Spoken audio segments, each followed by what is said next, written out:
Hey everybody, it's Strict9 with Strict9 GP, and welcome to another episode of my Out of the Park Baseball 19 playthrough with the Phillies. We are starting spring training for the 2037 season. So I went ahead and simmed through the off season after that last episode, and made a few pickups on that pitching staff I hope will benefit the team, but that's about it. Not a lot out there in free agency. Matter of fact, the biggest problem I'm having on the team is outfield depth, and really not even depth, just not a lot of starters that can play some of the positions. Not maybe some good defensive players, but guys who just really not really rated high enough to be full-time starters in the outfield. But we'll take a look at the team shortly. What I wanted to do first off is take a look at the off-season center and show you who I picked up. Now, when I was talking in that last episode, I was going for a pitcher, starting pitcher, which of course starting pitching is always my biggest need as I go into every season. I was able to sign and really re-sign Eric Madrak, who's a 3-star pitcher. He's been in the league for a while. He gave me a wins above replacement of 3.8 last year, so I would be happy if he gave me that again this year. You can see the 2 years he's been with us, though, 4.78 and 5.22 ERA, but he's also given us over 50 starts in the last couple years, so that's good. Gives up a lot of home runs, but just taking a look at this guy in his career, 146 wins for his career. Had 1 year in Tampa Bay of 19 wins, a lot of strikeouts, 2,300 plus for his career. Might get to 2,500 this year if he has a decent season. So that's not a bad career for him. 150 plus wins if he has another decent year. I'm hoping, like I say, double digits would be about the best I can hope for. He is, in a lot of ways, the best overall rated starter I'm going to have in that staff. And I also picked up a couple of guys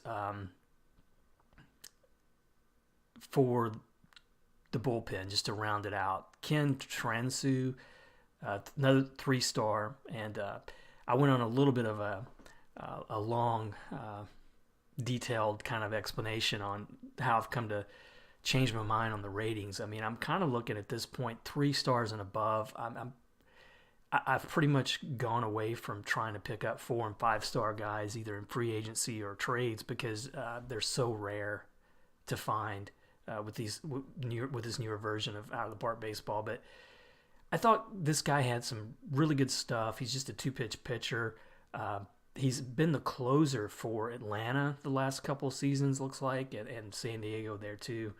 He's not going to be a closer for me. He's just going to be maybe a setup guy, but signed him for just a couple years, $2.4 million, not a whole lot. So hopefully that won't really hurt my budget too bad if he doesn't pan out. And then Kevin Hamburg, another guy in the bullpen, 3 stars, really good stuff, good overall ratings.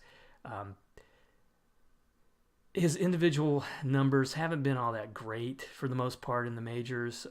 He's 31 years old. He's been here for a while. 406 games, you can see. ERA well above 4.5 for his career. Early on, he had a couple of good seasons starting out. Was the closer for the White Sox, 40 saves. But again, I'm just trying to add some depth to that bullpen, and hopefully the balance will be good enough that my offense can keep us competitive. And then these guys were already on the team in the last episode, but Reedus was a guy that I picked up in the or maybe that was the episode where I picked him up. I think I picked him up in the Rule 5 draft. Going to give him a shot in the bullpen. He looked good at St. Louis last year. 2.5 stars. He's going to probably be on the bubble this year. And then a couple other guys. Sergio Madrano I picked up in trade. John Ward trade. And then the big free agent signing. Well, he was a trade as well. I talked about it last episode.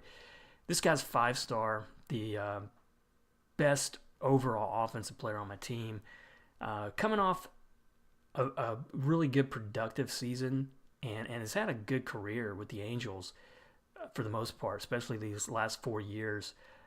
I'm hoping that this guy really drives the team offensively. I mean, his ratings are really high, both from my scout and OSA. He's got a lot of power. He's very dangerous from that left side. He's a lefty bat, and 20 rated on a scale of 20. 18 contact, 20 power, and good eye as well. So he should hopefully not strike out too much considering the kind of power hitter he is. So this guy, I'm really hoping is going to offset the pitching woes that I have. If I'm looking at the overall wins above replacement gained, we're actually right above, we're in the positive, which some seasons that's hard to pull off. So with .2 wins above replacement gain from some of these players that I picked up, I'll go with that. I mean, you can see some of the other teams in the division. Atlanta way down there at almost 10 negative wins above replacement. Mets negative for the year. Marlins negative for the year. Looks like only the Nationals, who picked up 3.5 wins above replacement, had a better offseason than we did in our division. But they got, I don't see any big players here. Maybe Elliott might be no, he's pretty much got some power, but he's not really rated too high in contact. So I don't know if that's going to be a great pickup for them either. But I've set the lineups and the pitching staff, and I'm going with, even though the majors you get 60 players in the spring, I usually go mid-30s, sometimes low 30s. I just find it's really hard to manage in this game with that many players. But there's a lot of guys here, especially in that outfield, that I don't know. I mean, one-star guys who probably aren't going to make the team. And then in the pitching staff, Bobby Kirtley, who was at Reading last year, probably going to start out the year in AAA. A couple of these guys too. Roca, who pitched a little bit in the majors last year. Salcedo, those guys will probably be back. John Lay, Sergio Madrano, those guys will probably start up the season in AAA, but decided I'd give them a look here in spring training. So going with the pitching staff, a lot of pitchers on this team right now. I think it's around 20 or plus pitchers. I'm going to have a lot of decisions to make when spring training rolls around. You can see, going by overall ratings, Mendoza, my closer, 5 stars. Espinal probably set up for now, 4.5 stars. And then the rest, a lot of 3, 2.5 star guys that are going to be counted on to give me some innings and hopefully be enough to support the offense that I think we're going to have. If I go by the starting staff right now, going with 6 pitchers, 6-man rotation here in the spring, it's going to be Madrak and LaRue. Both those guys are 3-star rated overall. And then Lugo, who I got a lot of offers in the offseason for Lugo. So he's got 4 strong pitches. Movement's not that great stuff, though, and control's good. And he's just 25. In 22 starts for me last year, he wasn't all that bad. So he was a guy I picked up in trade a few off seasons ago from the Cubs. Actually, he was a Rule 5 draft pickup. So hopefully he'll be pretty decent there in that 3rd spot. And then Hines, who came on strong after I traded for him last year. I'm hoping that he looks good in the 4th spot. And then a long-time guy on the team, Danny McSparron. This is the last year of his contract, $6 million, but he's given me a couple of good years throughout his career, and in that, I think he could settle down in that 5th spot in the rotation and be pretty good. Hartley, I'm going to give a look, but I think he'll probably wind up being back in the bullpen, maybe a emergency starter. I don't think he's got good enough overall stats to be a starter full-time. The movement is the big thing, and I've said that a lot of times in previous episodes. A low movement usually equates to a lot of home runs, and you can see last year 35. Didn't lead the league, but that's a lot for 189 innings. Now on the lineup side, some interesting things here, I think. Kwarteng is my catcher for now.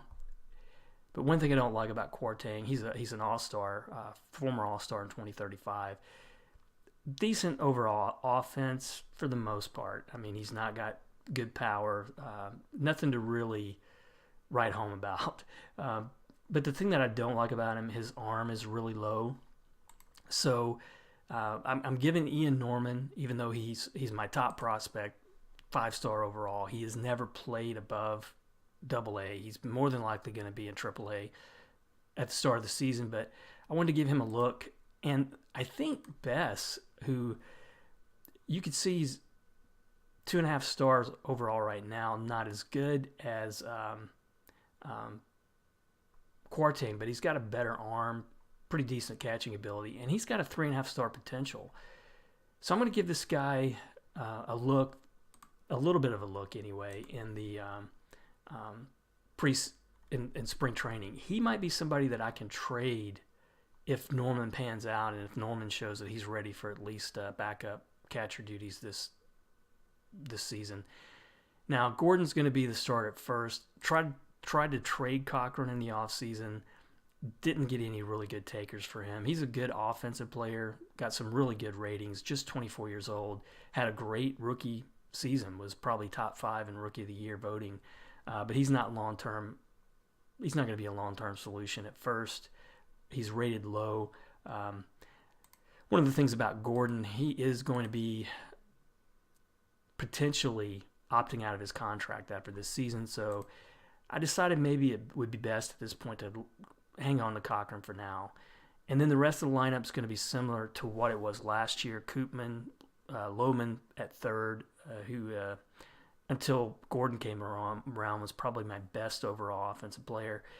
And then in the outfield, where everything is really not looking good right now, I'm moving Vargas over to left. I'm hoping that he stays in left for this season. He's just rated so low at center. His defensive ratings last year, his defensive stats, I don't know if he'll show. No, it's not going to show this year, but or show last year's numbers. But when I looked at him at the end of last season, his zone rating, his efficiency was so low at center. It's time to move him over. And I still think he's a valuable player. He was a long-term sign for me based on these couple years he had early in his career. He's not that player anymore, but he still gives me 3+ wins above replacement. He's got a good eye, good plate discipline. He draws a lot of walks, still has some speed. So he's signed through, unless he opts out of his contract, I've got him at least 2 more years. I've got a couple team options there with a fairly low buyout. I hope that he can stay around. He's been one of the best all-around players that I've developed in this playthrough. I'd like to see him get to maybe 2,000 hits. I think that would be a good achievement for him, maybe 500 steals, something like that. Put him on the all-time greats list in a couple categories for that Phillies team. But he's just not ready to play center. And so what I've had to do, I'm going to be mixing and matching against lefties and righties. Catula's going to get the start in center against righties, and then Dutch against lefties. And hopefully, as the season goes on, maybe I can pick up another good outfielder. They're just not there right now. In free agency, I think the last time I looked at all outfielders, the best were 2-star players. And I just don't see going for that. Guy like Collins, for instance, might be a good guy to have off the bench. I may see how spring training goes, and if he's still available, if I can get him for cheap, maybe minor league contract or low major league number, I might pick him up. But otherwise, that's what I'm going to have to go with. One of the things I've always talked about how tough it is to develop and acquire either through free agency or trading, how it's tough to pick up a 4- and 5-star rated starting pitcher, a number 1, number 2 guy on the staff. Another thing that's really hard to find in this version, or at least in the playthroughs that I've had in 19, is a good true center fielder. If you see here, until you get down to Briner, who's a 1.5-star player, there are no center fielders showing up in that list. And even this guy, well, he does have a good rated defensive rating at center, but a lot of times I see these guys that they're rated as center fielders, but they're kind of like Vargas, rated really low defensively. So that's been a hard thing to keep up with and find is a good defensive center fielder who's also good offensively. But what I'm going to do with the spring is I like to sim a couple weeks ahead and then take a look at how we're doing individually. And this episode, I plan on getting through spring training, and then for the next episode, I'll probably finalize my rotation and lineups and start out the regular season in the next episode. But let's go ahead and get started. We're on the road at Chicago to start things off, and I'm just going to go ahead and play next week through.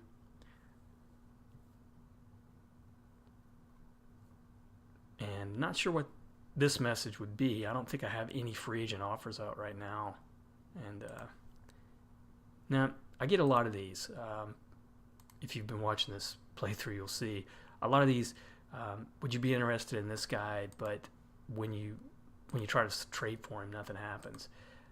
So Kwarteng, there it is. I was going to mention too. I wonder who's going to be the first injury. It's listed as minimal, and let me go ahead and adjust the lineup a little bit. Now, I think I've got it going pretty good there. So maybe he'll get some time off and heal up pretty quick. You're always going to have injuries and major injuries, more than likely, in spring training. So I'm hoping that I don't have anything really bad. Looks like Will Carroll still available, 5-star closer, but he's wrecked. Don't need him on the team right now. Sinkfield, that's a name that, I've seen him around. He's going to be missing the year. Wow, that's a big blow for Toronto. Guy had 15 wins last year. Career, 108. Started out with Cincinnati. Let's play another week here. We're starting out pretty decent, 2-1, 3-1. I don't put a whole lot of stock in preseason numbers or spring training numbers because I've seen years where, and this is not what I didn't want to see, I've seen years where, of course, we would have the best record in spring training, and it didn't really mean anything for regular season. So right off the bat, Bess is going to be hurt, so that whole plan of giving him some play time to see if he might be better than Kwarteng, that's not going to happen. So I'm going to have to adjust the lineup with Norman picking up more play time. I'm going to give him every third game against everybody. And still don't think he's going to be ready, but we'll have to see. And usually I'm mixing and matching here, as you can see. I still like to give my starters most of the time in spring training.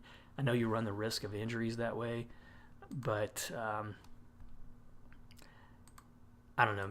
Maybe some of you guys might have a different mode of handling spring training, but I just like to see how the guys that I'm planning on starting, how they really look in spring training. So we're doing pretty good, 6-2 through 6-3 looks like through that first week.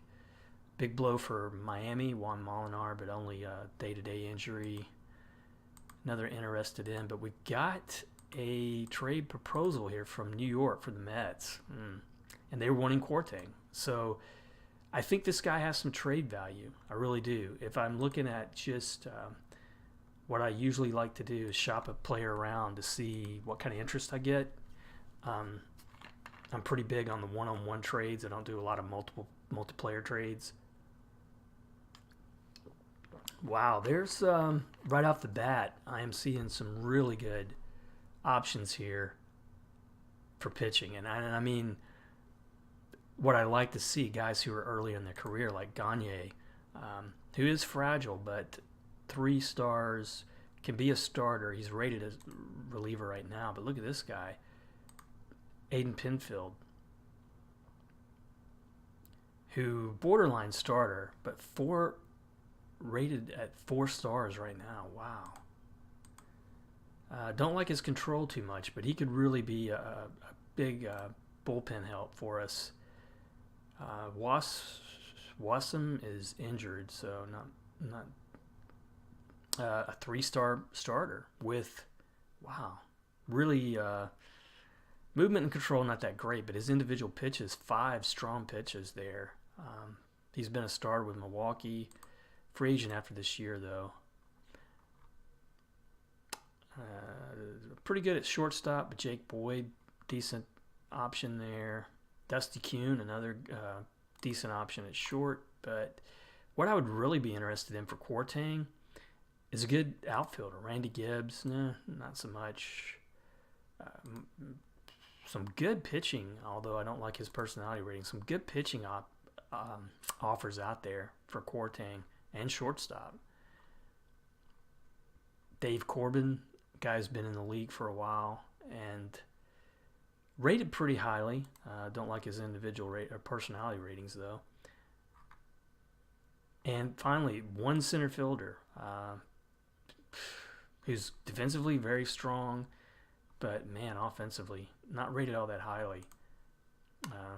I don't like a contact rating below 10. I'll just say that. It's usually, and this is what it translates to, career 223 hitter. But look down here. Villa. I could get Villa back.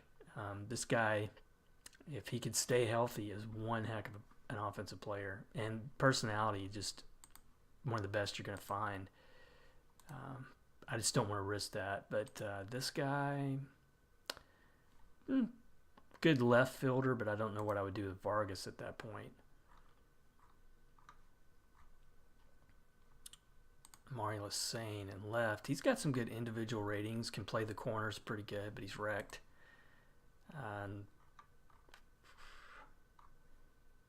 Third base, Kyler Prelow. Good, great personality ratings. And man, 26 years old. He's got definite upside if he's fragile though. And Micah Hart, closer. Probably use him in the bullpen. Steve Walker, a good-looking, considering where I'm at and starting. That's pretty good. But man, look at that contract loaded on the back end. So, long story short, if Best comes back healthy, Kwarteng might be somebody I can shop out there. Let's see. So let me finish to next week.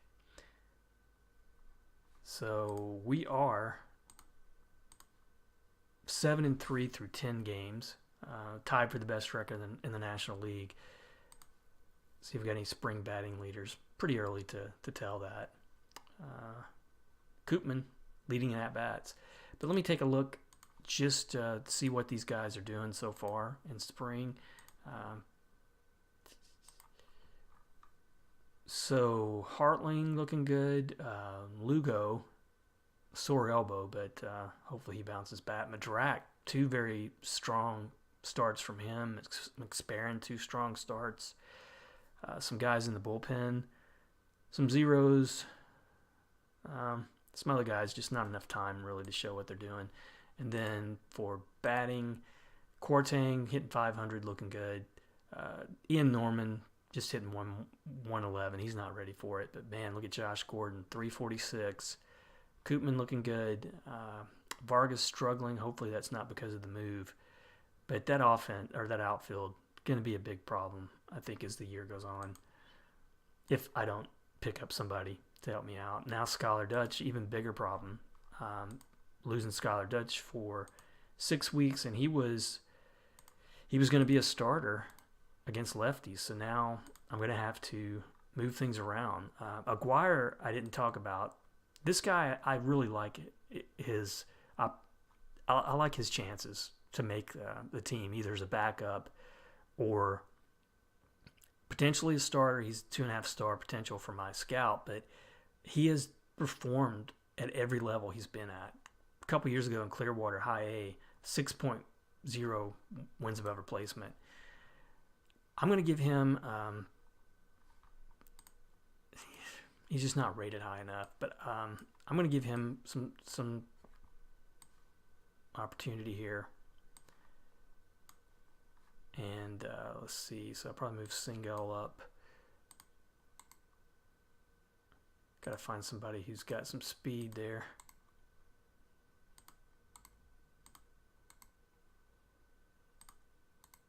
Looks like Lockyer. I'll just throw him in that 5th spot. Now, this is where it gets pretty tough because, like I say, I don't have any good. I mean, I could always do Catula because his defense is really good at left, but his ratings against lefties is not that good. So I'm going to try Andres in there, even though I don't think Andres is going to make the team. Try Dusty Stern. I gave him a little bit of time there. And then I'm going to try, well, I'm going to do it this way. Stern, Andres.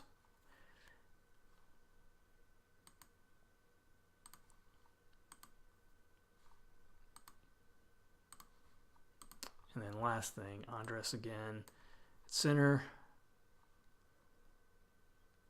And then Stern, right. I guess Catula there.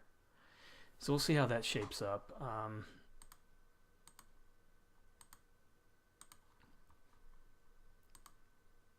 Hopefully I won't have any more major injuries.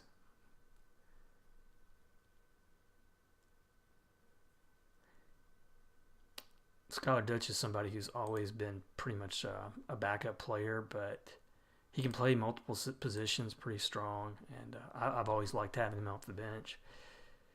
So Juan Mendoza, no way would I trade him. I mean, this is a starting pitcher, looks like, but I think I need Mendoza too much right now. So we're still winning. Looks like we're 8-4.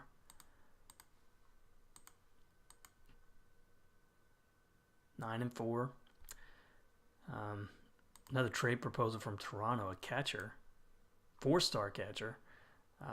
Good individual ratings, signed through 2040 and signed at really generous numbers there. Tops out at $9 million a year. Individual ratings, pretty solid offensively. Great individual ratings, good defensive ratings. But who are they wanting to trade for? Juan Mendoza again.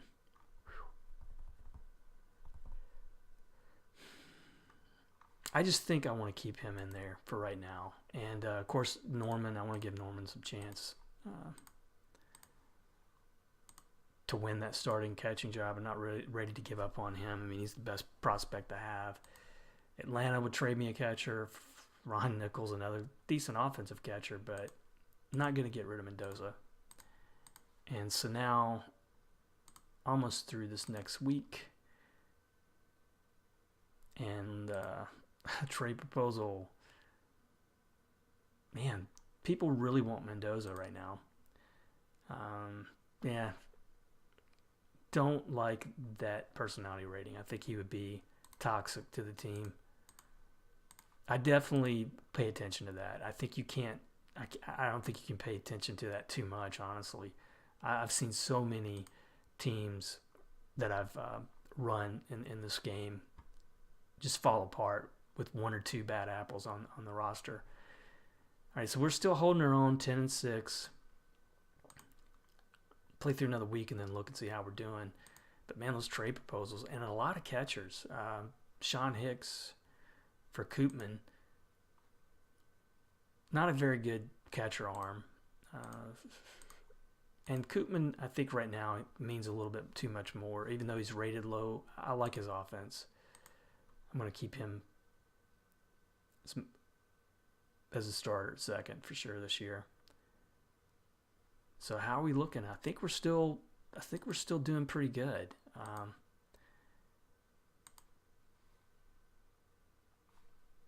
Just looking at the news here to make sure there's no big Bobby Holmes, thinking of somebody else. Thought he was a former Philly. So we are 13-9 with just a few games left. Still holding our own.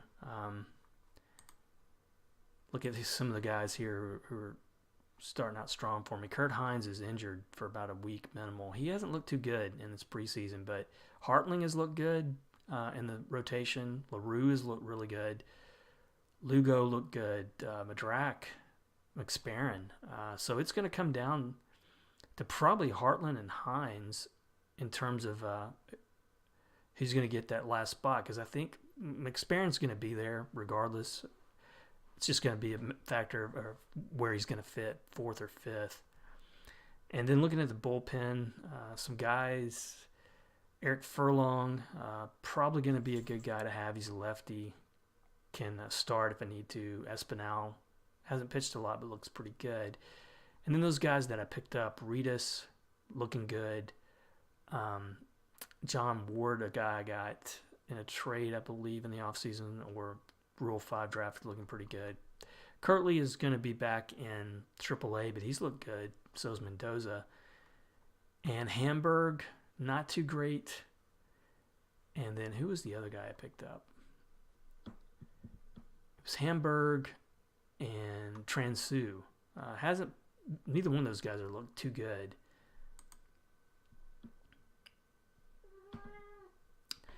All right, so let me play through this next week, see what we're going to end up with. Shamar Best is ready to come off, so he'll get some playtime here as we go into the final week of the spring. I'm going to put him in mainly against lefties there, or righties, just for the rest of the week.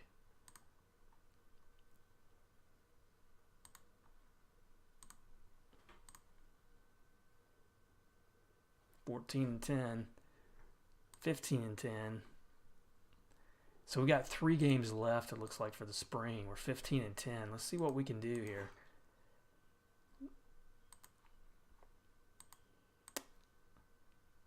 Let me put it on the spring coverage. So 15-11, but we're only a game above the Mets. 15-12, still a game above the Mets. And we lose again, but we still manage to finish above 500, the best record in the National League East. If that means anything, I don't know at this point.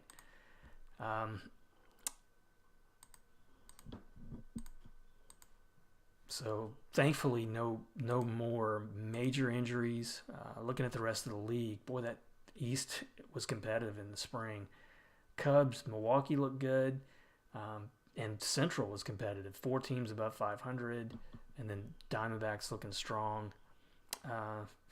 Orioles looking strong in the American League East. So, pitching staff, let me see how it kind of played out the rest of the spring. So, Hartling, man, he's really wanting that starting job. Looked really good. Much better than Hines. And if you take away... Hartling has several strong pitches. You take away that movement rating, he's got one more pitch than Hines. Man, that's a toss-up. That's really a toss-up. I might still give Hines some more time in the rotation. Might move him down to 5th and McSparron up, because McSparron looks so solid for the most part in his starts in the spring. So I think the rotation is where it needs to be. For the most part. And then Espinal looked really good. He's definitely going to be setup guy, potentially closer long term. Furlong got shook up a little bit there in the last week or two, but Hamburg and Transu only decent. Nothing really major. Roca probably, even though he's a lefty, just a 1.5 star, 2-star from OSA. I think he's going to be more than likely in the AAA start the year. Kirtley the same way. So I'm moving down to.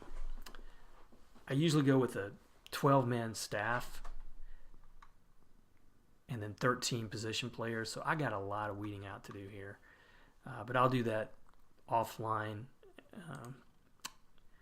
Don't think it'll be too much of a surprise. I think it'll probably fall in under what the ratings are. I mean, I think the guys who get called down, even though Flores looked good in spring, I think you're going to see most of these guys, if they're not 3 or 2.5 star in some cases and above, they're going to be back in AAA for the start of the year.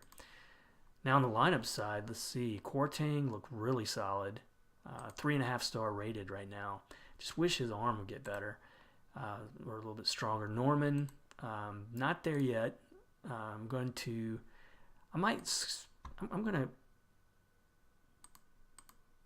sim ahead. Oh man, we got opening day coming up soon. So let me I'm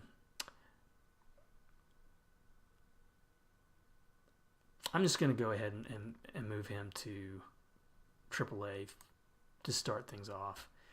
Lockyer probably going to be there too. He was a former, I believe, a first-round pick for me that just did not pan out. Yeah, first round, one of the higher picks that I've gotten in this playthrough, never panned out, and he's going to have to go back to AAA, but he's going to have to go through waivers. I imagine there's going to be several players here who are going to have to go through waivers. So that's going to put me down to 1, 2, 3, 4, 6, 7, 8, 9, 10, 11, 12, 13, 14, 15. So 2 more guys got to get moved down. Single I need because he can play a couple infield positions. I need his backup there. Andres looked terrible. And another former prospect who was at one point rated pretty highly for me, but never panned out. He's going back to AAA, and he's going to be have to go through waivers as well.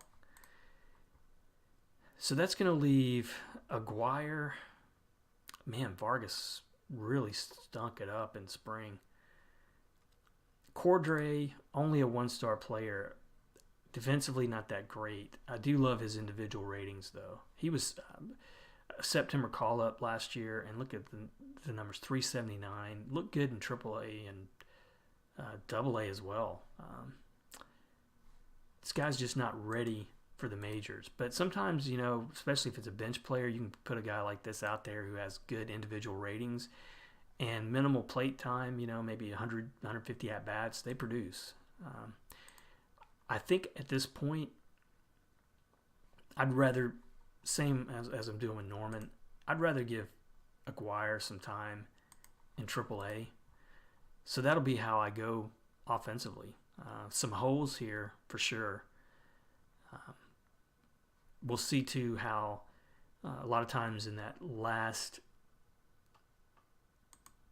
and I'm just going to go ahead and do it right now. A lot of times in that last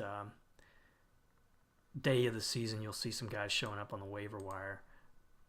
I don't know if anybody's hit yet, only a few.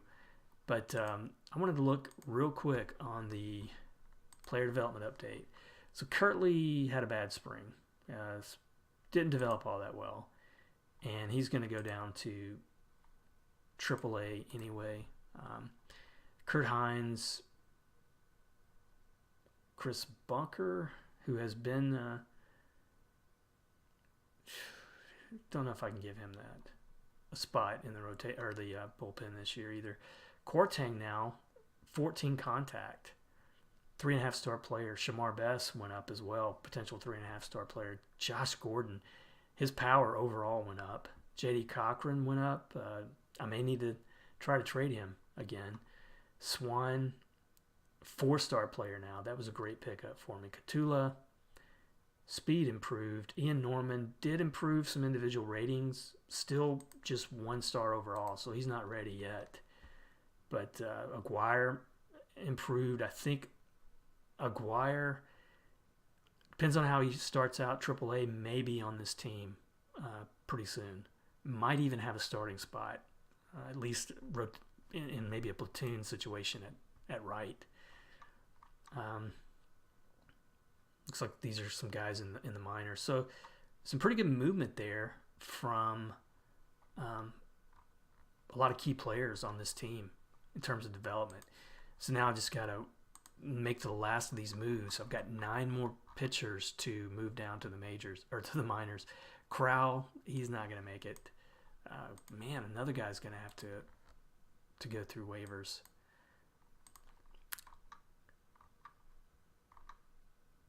John Lee, not going to make it. Finally, no waivers. So I'm going to go ahead and do this offline. And when we get back to the next episode, we'll be ready to start out the season. Probably look at the preseason predictions and get rolling. And hopefully we've got enough here on this team, offense and pitching wise. I mean, we're up to now several 4-star and above players offensively, 3 with a 3.5 catcher, and my best overall prospect waiting at AAA. We might have a chance to pull something off here this year and get back to the playoffs. But as always, thanks for watching, and I will see you next episode.